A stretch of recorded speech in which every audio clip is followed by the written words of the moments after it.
વિદ્યાર્થી મિત્રો, આજના લેક્ચરમાં આપણે રી એક્ઝામ માટેના લેક્ચરમાં ઉદાહરણ નંબર 1.4 આપણે ભણવાના છીએ.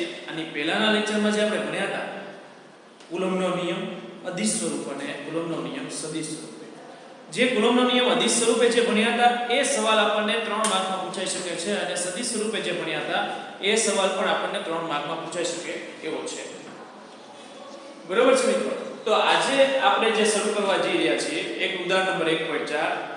હું તમને એ સમજાવવા માંગુ છું કે આપણે તમારે 2 મહિનામાં બધું જ ફિઝિક્સ કવર કરવાનું છે. તો હું જે તમને કહું મોસ્ટ આઈએમપી એ જ સવાલો તમારે કરવાના છે, વધારાના ડીપમાં સવાલ કરવાના નથી. અને જે તમને એમસીક્યુ માટે તમને કહેતો જાવ એ બધા એમસીક્યુ તમારે દર્પણમાંથી સોલ્વ કરવાના છે. બધા જ એમસીક્યુ દર્પણમાંથી સોલ્વ કરીને એને તમારે વ્યવસ્થિત વાંચવાના છે. જો એમાં કોઈ તકલીફ પડે તો મને ફોન કરીને તમે પૂછી શકો છો. હવે આમાં પણ કંઈ પણ તકલીફ પડતી હોય તો તમે મને ફોન કરીને પૂછી શકો છો. આમાં આપણે થોડું સ્પીડમાં જવું પડે એવું છે, કેમ કે તમારે બધા ચેપ્ટરમાંથી હું તમને મોસ્ટ આઈએમપી સવાલ કરાવતો રહીશ. હવે આજે જે ઉદાહરણ ભણવાના છીએ એ ઉદાહરણ નંબર 1.4 જે છે એ એમસીક્યુ આપણે હમણાં લેટેસ્ટ ગુજરાત બોર્ડના પેપરમાં આપણે પૂછાઈ ગયો છે. જો એમાં આપણે આખો દાખલો પૂછાતો નથી. આ દાખલો તમારે કરવાનો નથી આખો, ફક્ત તમારે જે એના જે પહેલું પોઈન્ટ છે એ વસ્તુ તમારે જોવાની છે, કઈ રીતે મળી શકે. તો બે બિંદુવત વિદ્યુત ભારો વચ્ચેના સ્થિત વિદ્યુત બળ માટેનો કુલમ્બનો નિયમ અને બે સ્થિર બિંદુવત દળો વચ્ચેના ગુરુત્વ બળ માટેનો ન્યૂટનનો નિયમ એ બંનેનો આધાર વિદ્યુત ભારો અને દળો વચ્ચેના અંતરના વ્યસ્ત વર્ગ પર છે. એમાં એ એમ પૂછ્યું છે કે પહેલું કે ઇલેક્ટ્રોન અને પ્રોટોન, પછી બી એમ પૂછ્યું છે કે બે પ્રોટોન વચ્ચે લાગતા બળોના માનના ગુણોત્તર પરથી તેમની પ્રબળતાની સરખામણી કરો. આપણને પ્રોટોનનું દળ અને ઇલેક્ટ્રોનનું દળ સાથે આપી દીધું છે મિત્રો. તો આપણને એ જે પૂછ્યું છે એમાં એમ કીધું છે કે ઇલેક્ટ્રોન અને પ્રોટોન વચ્ચેનું વિદ્યુત બળ મેળવવું છે. તો આપણે આ અંતર રહેલા ઇલેક્ટ્રોન અને પ્રોટોન વચ્ચે લાગતું વિદ્યુત બળનું સૂત્ર F E બરાબર કે Q1 Q2 R2, જે સૂત્ર તમે જાણો છો. F બરાબર કે Q1 Q2 છેદમાં R2. એમાં k ની જગ્યાએ મૂક્યું છે 1/4πε0 અને Q1 છે તો એ ઇલેક્ટ્રોનનો વિદ્યુતભાર -e થાય અને Q2 એટલે પ્રોટોનનો વિદ્યુતભાર +e થાય. જો Q1 ની જગ્યાએ અહીંયા -e મૂકી દો, Q2 ની જગ્યાએ +e મૂકી દો તો e ગુણ્યા e શું થશે? e2, અને માઈનસ પ્લસ તો માઈનસ ની આગળ આવે છે. જ્યાં ઋણ ચિહ્ન દર્શાવે છે કે એ બળ આકર્ષણ પ્રકારનું છે, એટલા માટે ઋણ ચિહ્ન આવે છે. તો આને અનુરૂપ તમે ગુરુત્વ બળ, જો સાથે એમ પણ કીધું છે વિદ્યુત બળ અને ગુરુત્વ બળ. ગુરુત્વ બળનું સૂત્ર તમે જાણો છો, ગુરુત્વાકર્ષણ ચેપ્ટરનો આપણે 8 11મા ધોરણમાં ભણી ગયા છીએ. એમાં ગુરુત્વાકર્ષી બળનું સૂત્ર તમે ભણી ગયા છો મિત્રો. એનું સૂત્ર આપણે ભણી ગયા છીએ. એ સૂત્ર આપણે આ હતું કે ગુરુત્વાકર્ષી બળનું F બરાબર G m1 m2 છેદમાં r2. તો G m1 m2 ઉપર r2 જે સૂત્ર છે એમાં F ગુરુત્વાકર્ષણ, G એટલે ગ્રેવિટેશનલ ફોર્સ કહેવાય, Fg એટલે શું કહેવાય? ગ્રેવિટેશનલ ફોર્સ, માઈનસ તો કે આ બળ આપણે પ્રોટોન અને ઇલેક્ટ્રોન વચ્ચે લાગુ પડે છે. તો એ માઈનસ એટલા માટે લાગે છે કે એ બંને વચ્ચે આકર્ષી પ્રકારનું બળ છે એટલા માટે. તો માઈનસ G m1 એટલે પ્રોટોનનું દળ mp, m2 એટલે ઇલેક્ટ્રોનનું દળ me છેદમાં r2, એટલે Fg બરાબર માઈનસ, જો આપણે G mp m1 me r2 લખ્યું છે, બરાબર છે. હવે આની પરથી તમારે એનો ગુણોત્તર લેવાનો છે. તો મિત્રો આનો ગુણોત્તર જે લેવો છે આપણે, તો જો ગુણોત્તર અહીંયા આપણને કીધું છે કે Fe Fg નો ગુણોત્તર મેળવવાનો છે. Fe જે તમારી પાસે બળ છે -1/4πε0 e2/r2 અને Fg તો -G mp me છેદમાં r2. આ બેનો ગુણોત્તર એટલે આના ભાગ્યા જ્યારે આપણે આ કરશું તો Fe ના છેદમાં Fg, અને પાછું ઈ માનાંકમાં છે. તમે જોઈ શકો છો બંને માનાંકમાં, એટલે ઋણ કિંમત કેવી થઈ જશે તો કે ધન. હવે Fe ની કિંમત જો અહીંથી મૂકીએ કે e2 છેદમાં 4πε0 r2 એના છેદમાં Fg ગુરુત્વાકર્ષી બળનું મૂલ્ય છે G mp me છેદમાં r². તો આ r² ઉડી જશે, બરાબર છે. તો વધ્યું તો શું, તો કે e² અને આ જે છે એ આની સાથે નીચે ગુણાઈ જાય, કેમ કે આનો છેદ આની સાથે છેદમાં ગુણાઈ જાય, એટલા માટે 4πε0 g mp અને np. બરાબર છે. જો અહીંયા મળ્યું છે આપણે e² છેદમાં 4πε0 g mp np. હવે તમે બધી જ કિંમતો મૂકશો તો e ની કિંમત છે 1.6 ગુણ્યા 10 ની માઈનસ 19 ઘાત એનો વર્ગ કરવાનો, એના છેદમાં 4 પાઈ ની કિંમત 3.14 એપ્સિલોન 0 8.85 ગુણ્યા 10 ની માઈનસ 12 ઘાત ગુણ્યા g ની કિંમત તમે જાણો છો ગુરુત્વાકર્ષીય અચળાંક 6.67 10 ની માઈનસ 11. જો તમને ખ્યાલ ન હોય તો મિત્રો તમારે યાદ રાખવાનું છે g ની કિંમત 6.67 ગુણ્યા 10 ની માઈનસ 11 ઘાત છે, બરાબર. પછી mp એટલે પ્રોટોનનું દળ આપણી પાસે છે, mp પ્રોટોનનું દળ આપ્યું છે, જો કેટલું છે 1.67 10 ની માઈનસ 27 કિલોગ્રામ. એટલે પ્રોટોનનું દળ મૂકી 1.67 ગુણ્યા 10 ની માઈનસ 27 ગુણ્યા હજી આપણે me એટલે ઇલેક્ટ્રોનનું દળ મૂકવાનું છે, ઇલેક્ટ્રોનનું દળ છે 9.11 ગુણ્યા 10 ની માઈનસ 31. આ બધાનું તમે જ્યારે કેલ્ક્યુલેટરમાં સાદુરૂપ આપશો મિત્રો ત્યારે તમને આનો આન્સર મળે છે 2.4. આનો આન્સર કેલ્ક્યુલેટરમાં સાદુરૂપ તમારે આપવાનું છે, તો તમે ઘરે એટલું તો તસદીક લઈ શકશો કે કેલ્ક્યુલેટરમાં સાદુરૂપ આપી શકો, બરાબર છે. એટલા માટેનો જવાબ આવશે કે 2.4 ગુણ્યા, જો આનું તમે ઘાતનું સાદુરૂપ આપશો તો તમને ઘાતનું સાદુરૂપ મળશે તે 10 ની 39 ઘાત આવશે, કેમ કે પોઈન્ટ ખસેડીને તમે જ્યારે કિંમત મૂકશો 10 ની 39 ઘાત આવશે.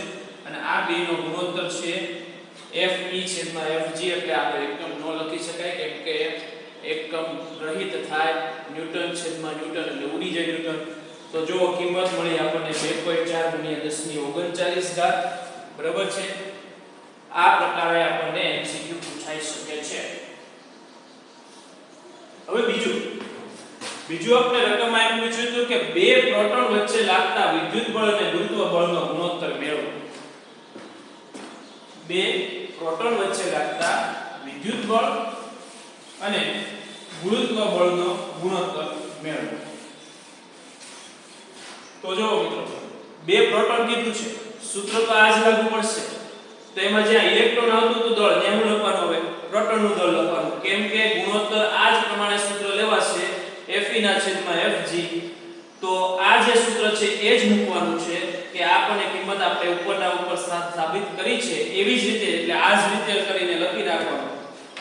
એટલા માટે આપણને મળી જશે કે આ જ રીતે e² ના છેદમાં 4πε0 g mp, m ની જગ્યાએ mp લખવાનું. પછી mp છે ત્યાં હું મૂકવાનું 1.67 મૂકવાનું, બાકી બધી કિંમત તમે જાણો છો. એટલે આન્સર શું આવશે 1.3 ગુણ્યા 10 ની 36 ઘાત.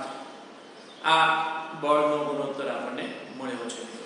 હવે આપણને d એમ પૂછ્યું હતું, જો પ્રોટોન b આપણે જોઈ લઈએ રકમમાં ફરીવાર. b શું પૂછ્યું હતું કે ઇલેક્ટ્રોન અને પ્રોટોન 1 એંગસ્ટ્રોમ અને 10 ની માઈનસ 10 મીટર દૂર હોય ત્યારે તેમના પરસ્પર આકર્ષણ બળથી ઉદ્ભવતા ઇલેક્ટ્રોન અને પ્રોટોનના પ્રવેગ શોધવાના છે. શું શોધવાનું છે? જો ઇલેક્ટ્રોન અને પ્રોટોન કેટલા મીટર દૂર છે? 1 એંગસ્ટ્રોમ, એટલે બંને વચ્ચેનું અંતર થયું. આ 1 એંગસ્ટ્રોમ શું છે? એ બંને વચ્ચેનું અંતર છે, ઇલેક્ટ્રોન અને પ્રોટોન વચ્ચેનું અંતર આપેલું છે.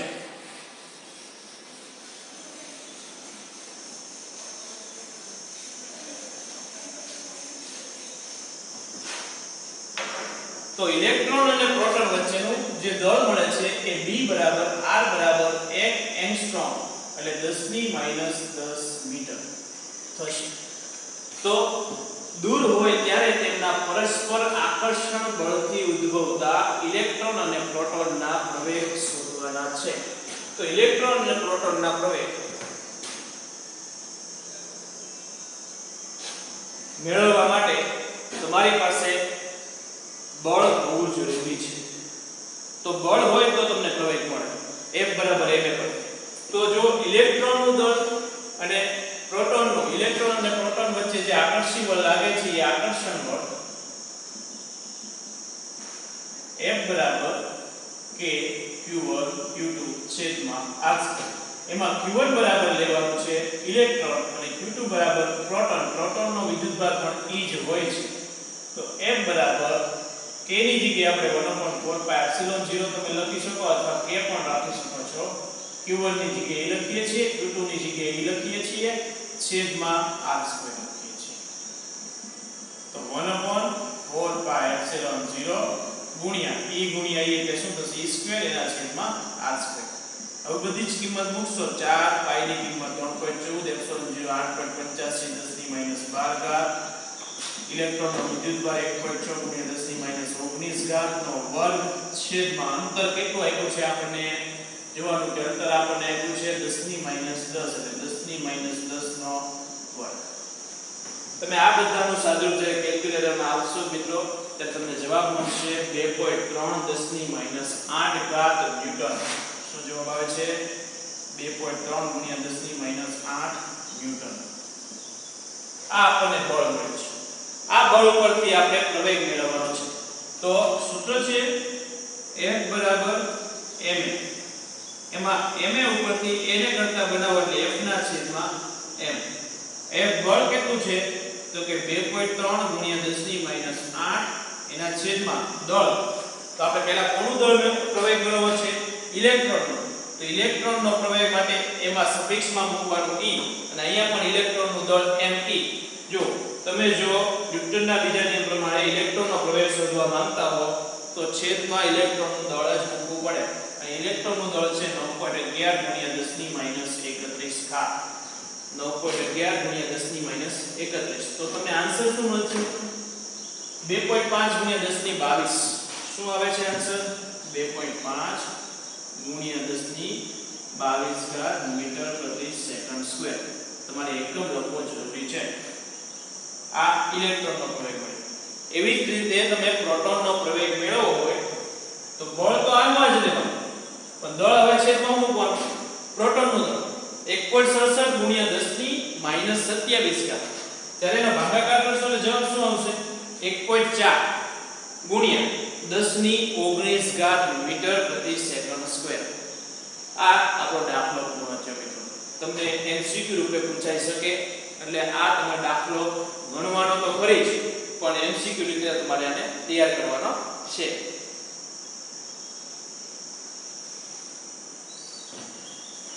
હવે આપણે આની પછીનો નેક્સ્ટ ઉદાહરણ જે છે એ આપણે ગણવાનું નથી, તમારે પૂછાવાનું નથી.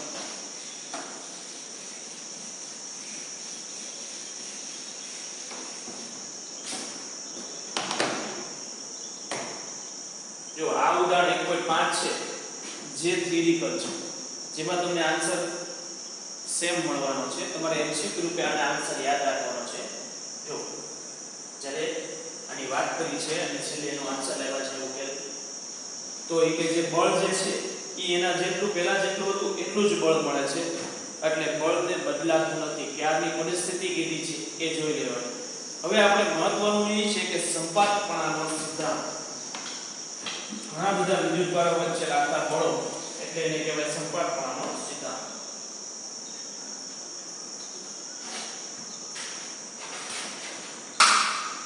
જો ઘણા વિદ્યુતભારો વચ્ચે બળો જે લાગે છે એને કહેવાય છે સંપાતપણાનો નિયમ અથવા સંપાતપણાનો સિદ્ધાંત કહી લખ્યું છે.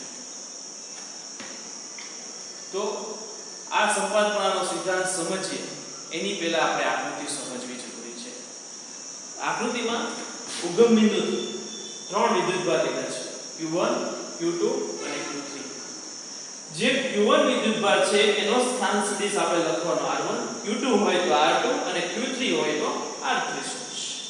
હવે Q1 અને Q2 વચ્ચેનું કંઈક અંતર હોય અને Q1 અને Q3 વચ્ચેનું કંઈક અંતર હોય. Q1 અને Q2 વચ્ચે R12 સદિશ એટલે R12 કેપ હોય અને Q1 અને Q3 વચ્ચે R13 કેપ હોય. કેમ કે 2 1 એટલે 12 અને R13 એટલે 13 છે. અંતર જો તો R12 ને R13 છે, એકમ સદિશ જોવા જાવ તો કેપ મૂકવો પડે છે. તો જ્યારે આ બીજો વિદ્યુતભાર પહેલા વિદ્યુતભાર પર આ બાજુની દિશામાં કંઈક બળ લગાડે છે અને એ બળ કયું છે તો કે F12. એવી રીતે ત્રીજો બીજો વિદ્યુતભાર પહેલા વિદ્યુતભાર બળ લગાડે ઈ બળ કયું હોય તો F13. તમને ખબર છે કુલમ્બના નિયમના સદિશ સ્વરૂપ તરફથી કે જે વિદ્યુતભાર વડે જેના પર બળ લાગે જેના પર તો એ પહેલા આવે અને જેના વડે લાગે તો એ પછી આવે. જો કોના વડે લાગે Q2 વડે કોના પર લાગે Q1 પર તો Q1 હોય તો 1 પહેલા કોના વડે 2 પર 2 વડે તો 2 પછી લાગે છે. એવી રીતે Q1 પર એટલે F1 પહેલા 3 વડે એટલે 3 પછી એટલે F13 લખ્યું છે. તો બે વિદ્યુતભારો વચ્ચે લાગતું પરસ્પર વિદ્યુત બળ કુલમ્બના નિયમ વડે અપાય છે. જ્યારે આસપાસ એક નહીં પણ ઘણા વિદ્યુતભારો હોય ત્યારે બળ કેવી રીતે ગણવું ત્યારે શૂન્યાવકાશમાં સ્થિર એવા n વિદ્યુતભારો હોય તેવા n વિદ્યુતભારો તમારે વિચારવાનું કે ધારો કે આકૃતિમાં Q1 Q2 up to Qn તંત્રના વિદ્યુતભારો છે. એ આ આટલું વિદ્યુતભારો લખ્યા પછી તમારે નીચે આવવાનું છે. આ બધું લખવાનું નથી. આ બધું આપણે લખવાનું નથી. તો પછી શું લખવું છે તો એની માટે સંપાતપણાનો સિદ્ધાંત લખવાનો. સંપાતપણાનો સિદ્ધાંત આ રીતે છે. કોઈ એક વિદ્યુતભાર પર બીજા વિદ્યુતભારને લીધે લાગતા બળોના સદિશ સરવાળા કુલ પરિણામી બળ એ બીજા બધા વિદ્યુતભારો વડે લાગતા સદિશ સરવાળા જેટલો હોય છે, જે સંપાતપણાનો સિદ્ધાંત કહે છે. આમાં સંપાતપણાનો સિદ્ધાંત બહુ વ્યવસ્થિત આપ્યો નથી પણ હું બોલી જાઉં છું. એક અથવા એક કરતા વધારે વિદ્યુતભારો ધરાવતા તંત્ર પર જ્યારે કોઈ એક વિદ્યુતભાર પર બાકીના વિદ્યુતભારો વડે બળ લાગતું હોય ત્યારે તેનું પરિણામી બળ એ દરેક વિદ્યુતભાર વડે લાગતા બળના સરવાળા અથવા સદિશ સરવાળા જેટલું હોય છે. જ્યારે કોઈ એક વિદ્યુતભાર પર બાકી બધા વિદ્યુતભારો વડે બળ લાગતું હોય ત્યારે તે પરિણામી બળ એ તે બધા જ વિદ્યુતભારો વડે લાગતા બળના સદિશ સરવાળા જેટલું હોય છે. તેને સંપાતપણાનો સિદ્ધાંત કહે છે. બરાબર છે મિત્રો? તો અહીંયા આપણને આકૃતિની વાત કરી છે અને હવે આપણે નીચે જઈએ તો જો કે આકૃતિ A માં દર્શાવ્યું હતું કે ત્રણ વિદ્યુતભારોના તંત્ર છે. એમાં એક વિદ્યુતભાર Q1 પર બે વિદ્યુતભાર એટલે Q2 અને Q3 ને લીધે લાગતું બળ દરેક વિદ્યુતભાર વડે લાગતા બળોનો સદિશ સરવાળો કરવાથી મળે છે, જે સંપાતપણાનો સિદ્ધાંત સમજાવે છે આપણને.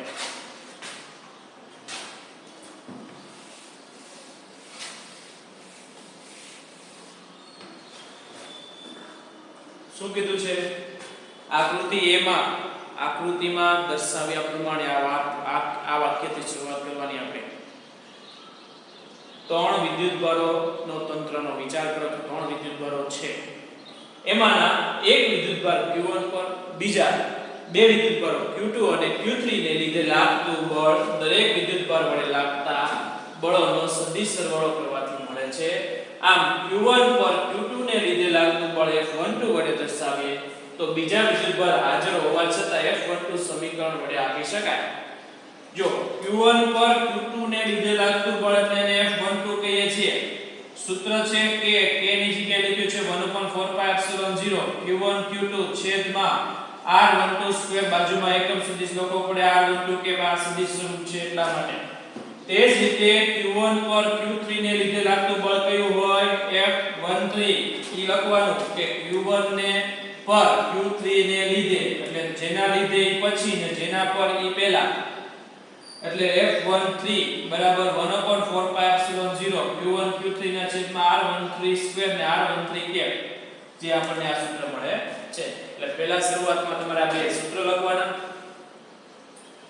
F12 અને F13. F12 લખતા પહેલા તમારે વાક્ય ઉપર લખવાનું Q1 પર Q2 ને લીધે લાગતું બળ, પછી Q1 પર Q3 ને લીધે લાગતું બળ. બેના સૂત્રો લખ્યા પછી એનો સરવાળો કરવાનો છે આપણે. જો બીજો વિદ્યુતભાર Q2 હાજર હોવા છતાં Q1 Q3 વડે લાગતું કુલમ બળ જ છે એ વાક્ય લખવાની જરૂર નથી. તો કુલ પરિણામી બળ F1 બરાબર F12 F13. F1 એટલા માટે લખ્યું જો બંનેમાં 1 1 આવે છે એટલા માટે ત્યાં આપણે F1 લખ્યું છે.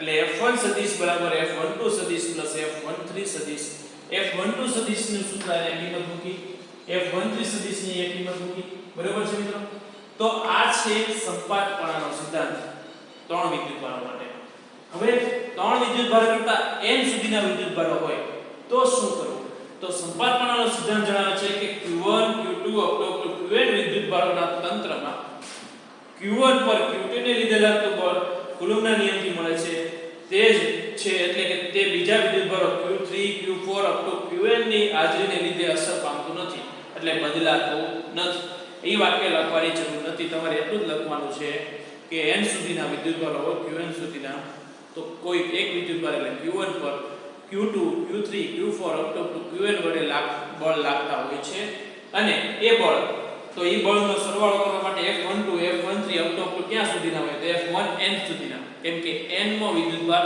1 ઉપર બળ લગાડતો હોય છે તો F1 બરાબર F12 આ ધ્યાન આપજો આ લખવું પડશે કે F1 બરાબર F12 F13 up to F1n તો જો મિત્રો F12 ની કિંમત મૂકીએ તો શું લાગુ પડે એમાં k એટલે 1/4πε0 દરેકમાં આવવાનું છે 1/4πε0 આમાં આવશે આમાં પણ આવશે અને આમાં પણ આવશે એટલે એને સામાન્ય લઈ લીધું છે એટલે 1/4πε0 સામાન્ય કાઢ્યું છે F12 એટલે Q1 Q2 ના છેદમાં R12 સ્ક્વેર અને બાજુમાં મૂકવાનું છે R12 કેપ પછી F13 માં Q1 Q3 છેદમાં R13 નો સ્ક્વેર ને R13 cap plus up to F1n Q1 Qn છેદમાં R1n નો સ્ક્વેર અને R1n કેપ આ રીતે આપણે લખીએ છીએ હવે જો કે તમારે આ જે સ્વરૂપ છે એ આ રીતે લોંગ રીતે લખવાનું એટલે શોર્ટકટમાં લખવું હોય તો દરેકમાં જો Q1 વિદ્યુતભાર સામાન્ય નીકળી શકે એમ છે તો એ Q1 વિદ્યુતભાર તમે આ સામાન્ય કાઢી લો છો એટલે Q1 ના છેદમાં 4πε0 અને સિગ્મા લગાડી દો એટલે સરવાળો બધો સિગ્મામાં ફેરવાય છે એટલે સિગ્મા i બરાબર 2 થી n 2 થી n એટલા માટે કેમ કે 1 તો તમે બહાર લીધું છે એટલે જો Qi તમે i ની જગ્યાએ 2 મૂકશો તો Q2 છેદમાં R1 આ 2 છે આ 3 છે જ્યાં n છે જો 2 3 4 5 એમ બદલાતા હોય ત્યાં તમારે i લખવાનો એટલે Q1 ના છેદમાં 4πε0 સિગ્મા i બરાબર 2 થી n Qi છેદમાં R1i સ્ક્વેર ને R1i કેપ જે આપણને સંપાતપણાના સિદ્ધાંતનું ફાઇનલ સૂત્ર મળે છે જે સંપાતપણાનો સિદ્ધાંત દર્શાવે છે સંપાતપણાનો સિદ્ધાંત 3 માર્કમાં પૂછાઈ શકે છે મિત્રો જેનું સૂત્ર આપણે ખબર છે કે Q1/4πε0 કઈ રીતે મળ્યું કે ત્રણેયનો સદિશ સરવાળો કરો છો એમાંથી જે સામાન્ય નીકળે છે બહાર ખેંચી લો છો સિગ્મા લગાડો છો સિગ્મા i બરાબર 2 થી n લખો છો જ્યાં 2 3 4 એવી રીતે બદલાતું હોય ત્યાં સફિક્સમાં આપણે i લખવો જોઈએ એવી જ રીતે નીચે પણ સફિક્સમાં 2 3 4 બદલાય છે 1 તો બધામાં જો અહીંયા કોમન જ છે એટલે ત્યાં લખતા નથી એટલે R1i સ્ક્વેર R1i કે બરાબર છે હવે આપણે આગળ વધીએ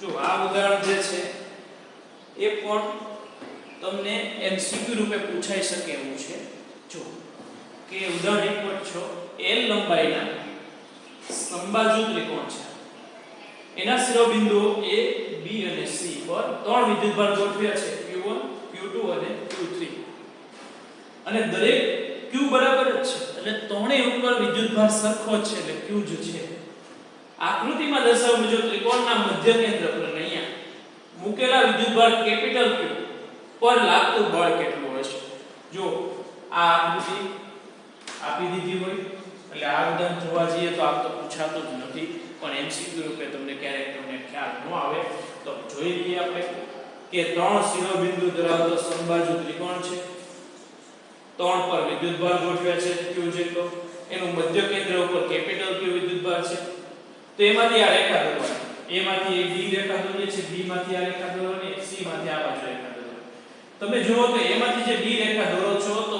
એ એટલે q1 વિદ્યુતભાર વડે અહીંયા બળ લાગે જ્યારે તે F1 હોય, q2 વડે લાગે F2 હોય, q3 વડે લાગે F3 હોય, અને આ બધાનો તમારે સરવાળો મેળવવાનો છે, એટલે કુલ પરિણામી બળ મળશે.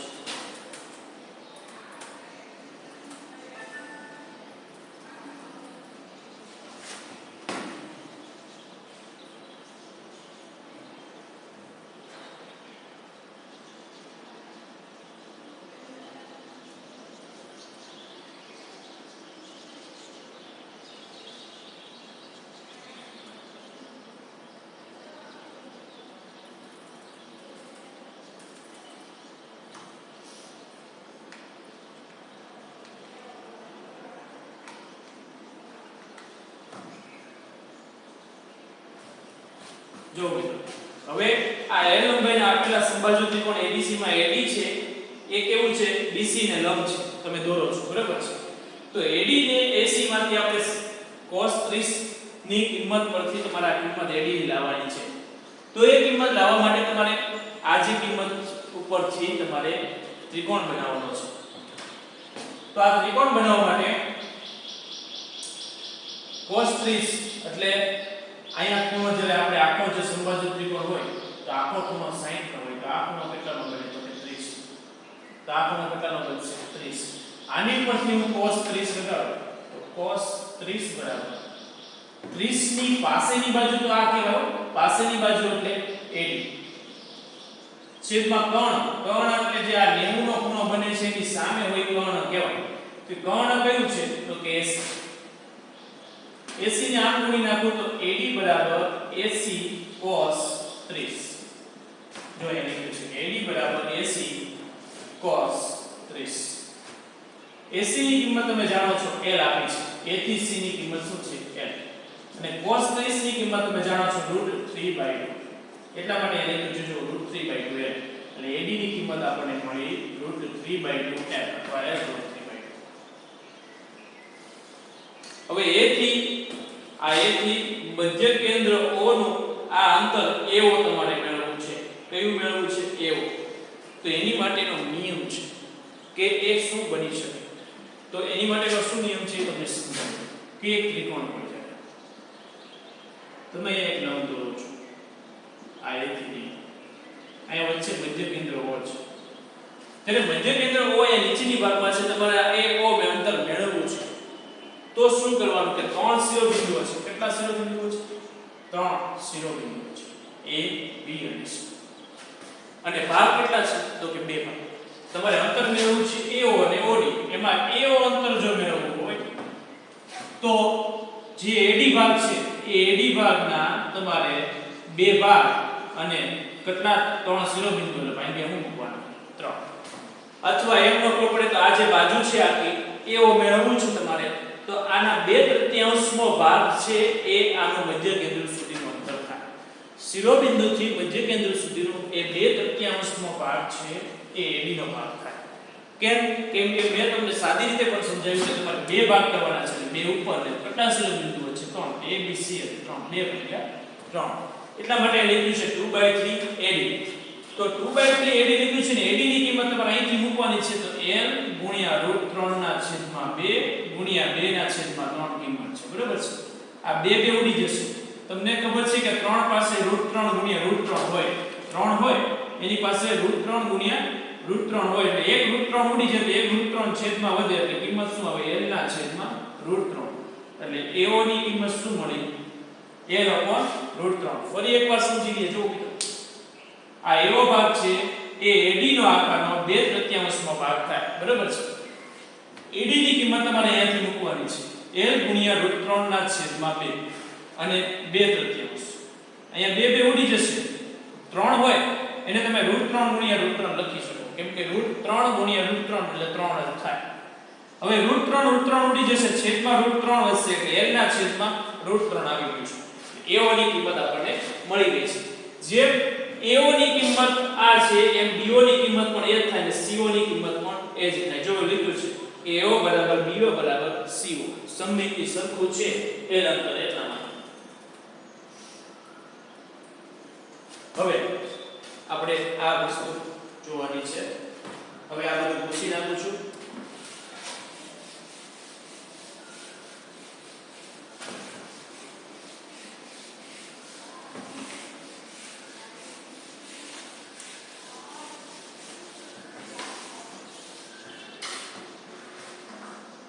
જો મિત્રો એ પરના વિદ્યુતભાર સ્મોલ q વડે કેપિટલ Q પરનું બળ, એટલે આકૃતિ તમને ખબર હોય તો આકૃતિમાં 3 શિરોબિંદુ ઉપર q વિદ્યુતભાર હતો. અહીંયા P અને અહીંયા C, અહીંયા મધ્ય કેન્દ્ર પર q વિદ્યુતભાર. એટલે આના વડે આના પર કંઈક બળ લાગે, આના વડે આના પર બળ લાગે, આના વડે આના પર બળ લાગે છે. તો એ પરના વિદ્યુતભાર q સ્મોલ q વડે કેપિટલ Q પરનું બળ F1 બરાબર સૂત્ર લાગુ પડે છે K Q1 Q2 R². બરાબર, સૂત્ર શું લાગુ પડે? F1 બરાબર K એટલે 1/4 pi epsilon 0 Q1 Q2 છેદમાં R². F1 1/4 pi epsilon 0 એમને પછી Q1 છે એની જગ્યાએ તમારે વિદ્યુતભાર મૂકવાનો આનો કેપિટલ Q, અને Q2 છે તેના પરનો વિદ્યુતભાર આપણી પાસે છે Q2 એટલે કયો વિદ્યુતભાર લેવાનો? સ્મોલ. કોના વડે બળ લાગે? A પર, આ મધ્ય કેન્દ્ર પર. તો આ Q1 ને આ Q2, એટલે કેપિટલ Q અને Q2 ની જગ્યાએ સ્મોલ q છેદમાં R, એટલે આ બંને વચ્ચેનું અંતર. આ બંને વચ્ચેનું અંતર એટલે AO અંતર આપણી પાસે છે. AO નો સ્ક્વેર. એમાં AO ની કિંમત તમને ઉપર મેં લખીને સમજાવી હતી.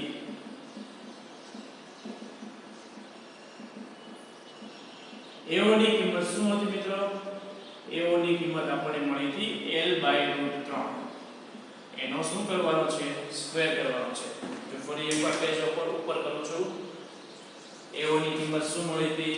તો AO ની કિંમત મળી હતી L/√3. 1/√3 ગુણ્યા L એટલે L/√3 કહેવાય. તો જો હવે આપણે આનો સ્ક્વેર કરીએ જાય,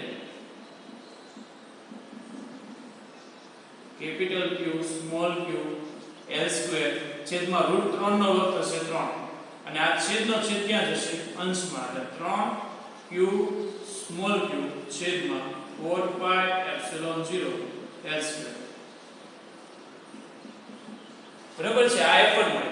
એવી જ રીતે B પરના વિદ્યુતભાર સ્મોલ q વડે કેપિટલ Q પરનું બળ પણ આ જ થશે, કેમ કે બધું જ સરખું છે. C પરના વિદ્યુતભાર વડે લાગતું બળ પણ આના જેટલું જ થશે.